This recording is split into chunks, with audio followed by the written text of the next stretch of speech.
జై శ్రీమన్నారాయణ. నేను మీ వాణి సత్యాన్ని శ్రీ విష్ణు పరివార్ ఛానల్ నుంచి మాట్లాడుతున్నానండి. Welcome to our channel. Sri Venkateswara సుప్రభాతంలోని 15-16వ శ్లోకాలు ఈ రోజు నేర్చుకుందాము. ఇప్పుడు 15వ శ్లోకం. శ్రీశేష శైల గరుడాచల వెంకటాద్రి నారాయణాద్రి వృషభాద్రి వృషాద్రి ముఖ్యాం ఆఖ్యాం త్వదీయ వసతేరనిశం వదంతి శ్రీ వెంకటాచలపతే తవ సుప్రభాతం. ఇది కూడా ఐఫన్ ఉంది, అంటే 2 లైన్లు కలిపి చదువుకునే శ్లోకము. ఒకసారి పదాలు చూద్దాము. శ్రీశేష శైల గరుడాచల వెంకటాద్రి, దీకు రకారం ఉంది, సంయుక్తాక్షరము. వెంకటాద్రి నారాయణాద్రి వృషభాద్రి, వాక్వట్రసుడి, భా మహాప్రాణము, మళ్ళీ దీకు రకారము. వృషాద్రి ముఖ్యాం, ఇక్కడ కా మహాప్రాణము, దీర్ఘము, యకారం ఉంది, తర్వాత మాకు పొల్లు.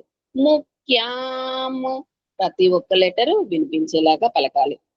ఆఖ్యాం, రెండో ఆవులో ఆ, కా దీర్ఘము, మహాప్రాణము, యకారము. ఆఖ్యాం త్వదీయ వసతే రనిశం వదంతి శ్రీ వెంకటాచలపతే తవ సుప్రభాతం. ఇది చివరి లైన్, ప్రతి ఒక్క శ్లోకంలో చివరి లైన్ గా వస్తుంది. అనురాధ గారు. శ్రీశేష శైల గరుడాచల, శ్రీశేష శైల గరుడాచల, శ్రీశేష శైల గరుడాచల, శ్రీశేష శైల గరుడాచల, వెంకటాద్రి వెంకటాద్రి నారాయణాద్రి వృషభాద్రి, నారాయణాద్రి వృషభాద్రి, నారాయణాద్రి వృషభాద్రి, నారాయణాద్రి వృషభాద్రి, వృషాద్రి ముఖ్యాం, వృషాద్రి ముఖ్యాం, వృషాద్రి ముఖ్యాం. వృషాద్రి ముఖ్యాం. ఆఖ్యాం త్వదీయ వసతే, ఆఖ్యాం త్వదీయ వసతే, ఆఖ్యాం త్వదీయ వసతే, ఆఖ్యాం త్వదీయ వసతే రనిశం వదంతి, రనిశం వదంతి, రనిశం వదంతి రనిశం వదంతి శ్రీ వెంకటాచలపతే, శ్రీ వెంకటాచలపతే తవ సుప్రభాతం. తవ సుప్రభాతం. ఇప్పుడు సింగిల్ లైన్ చూద్దాము. శ్రీశేష శైల గరుడాచల వెంకటాద్రి, శ్రీశేష శైల గరుడాచల వెంకటాద్రి, నారాయణాద్రి వృషభాద్రి వృషాద్రి ముఖ్యాం, నారాయణాద్రి వృషభాద్రి వృషాద్రి ముఖ్యాం. ఆఖ్యాం త్వదీయ వసతేరనిశం వదంతి, ఆఖ్యాం త్వదీయ వసతేరనిశం వదంతి శ్రీ వెంకటాచలపతే తవ సుప్రభాతం. శ్రీ వెంకటాచలపతే తవ సుప్రభాతం. ఇప్పుడు 2 లైన్స్ చూద్దాము. శ్రీశేష శైల గరుడాచల వెంకటాద్రి నారాయణాద్రి వృషభాద్రి వృషాద్రి ముఖ్యాం, శ్రీశేష శైల గరుడాచల వెంకటాద్రి నారాయణాద్రి వృషభాద్రి వృషాద్రి ముఖ్యాం. ఆఖ్యాం త్వదీయ వసతేరనిశం వదంతి శ్రీవేంకటాచలపతే తవ సుప్రభాతం. ఆఖ్యాం త్వదీయ వసతేరనిశం వదంతి శ్రీవేంకటాచలపతే తవ సుప్రభాతం.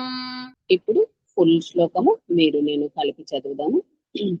శ్రీశేష శైల గరుడాచల వెంకటాద్రి నారాయణాద్రి వృషభాద్రి వృషాద్రి ముఖ్యాం ఆఖ్యాం త్వదీయ వసతేరనిశం వదంతి శ్రీవేంకటాచలపతే తవ సుప్రభాతం. ఇప్పుడు 16వ శ్లోకం చూద్దాము.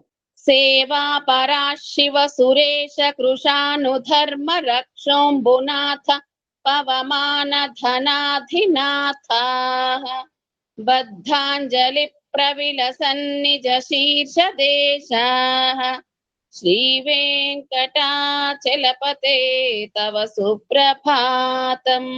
పదాలు చూద్దాం ఒకసారి. సేవా పరా శివ, సేవా పరా తర్వాత విసర్గ ఉంది, ఆ తర్వాత శివ ఉంది. అంటే షా ముందు వచ్చిన విసర్గ కాబట్టి షా కింద షావత్తు వచ్చేలాగా పలకాలి, షీ కింద షావత్తు. సేవా పరా శివ సురేష కృషానుధర్మ, దాకు మహాప్రాణము, రాకు మకారము. రక్షోంబునాథ, రక్షో అంటే అక్షాకి ఓత్వం దీర్ఘము. రక్షోంబునాథ, థా ఒత్తు థా మహాప్రాణము. పవమాన ధనాధి, ధా మహాప్రాణము, ధీ మహాప్రాణము. నాథాహ, థా దీర్ఘము ఒత్తు థా మహాప్రాణము, మళ్ళీ విసర్గ ఉంది. నాథాహ బద్ధాంజలి, దా దీర్ఘము మళ్ళీ దా వస్తుంది అంటే ద్విత్వాక్షరము, దానికి మహాప్రాణం కూడా ఉంది. ప్రవిల, బద్ధాంజలి ప్రవిల అంటే పాకు రకారం ఉంది, సంయుక్తాక్షరం కాబట్టి లీ ఎం వెంబటే ఆఫ్ పా అందుకోవాలి. బద్ధాంజలి ప్రవిల సన్నిజ శీర్ష దేశ, శ్రీ పైన పొల్లుంది, రాకు కింద షావత్తు. దేశాహ, షా దీర్ఘము విసర్గ. దేశాహ అలా పలకాలి. శ్రీ వెంకటాచలపతే తవ సుప్రభాతం. అనురాధ గారు ఆఫ్లైన్ చూద్దాము. అలాగే. సేవా పరా శివ, సేవా పరా శివ, సేవా పరా శివ సేవా పరా శివ. సురేశ కృషానుధర్మ, సురేశ కృషానుధర్మ, సురేశ కృషానుధర్మ. సురేశ కృషానుధర్మ. రక్షోంబునాథ, రక్షోంబునాథ, రక్షోంబునాథ. రక్షోంబునాథ. పవమాన ధనాధినాథ, పవమాన ధనాధినాథ. పవమాన ధనాధినాథ. పవమాన ధనాధినాథ. బద్ధాంజలి ప్రవిల, బద్ధాంజలి ప్రవిల, బద్ధాంజలి ప్రవిల. బద్ధాంజలి ప్రవిల. సన్నిజ శీర్ష దేశ, సన్నిజ శీర్ష దేశాః. సన్నిజ శీర్ష దేశ. సన్నిజ శీర్ష దేశాః. శ్రీ వెంకటాచలపతే, శ్రీ వెంకటాచలపతే తవ సుప్రభాతం. తవ సుప్రభాతం. ఇప్పుడు సింగల్ లైన్ చూద్దాము. సేవా పరా శివ సురేశ కృషానుధర్మ, సేవా పరా శివ సురేశ కృషానుధర్మ.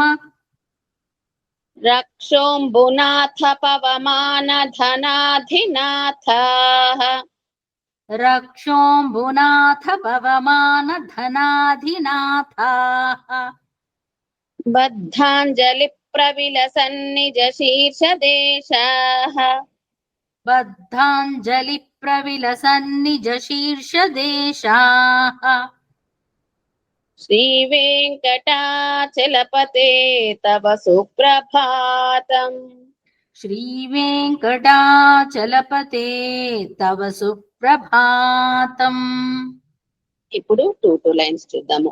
ఈ శ్లోకం కూడా అయిపోయింది కాబట్టి 2 లైన్లు కలిపి చదువుకునే శ్లోకము.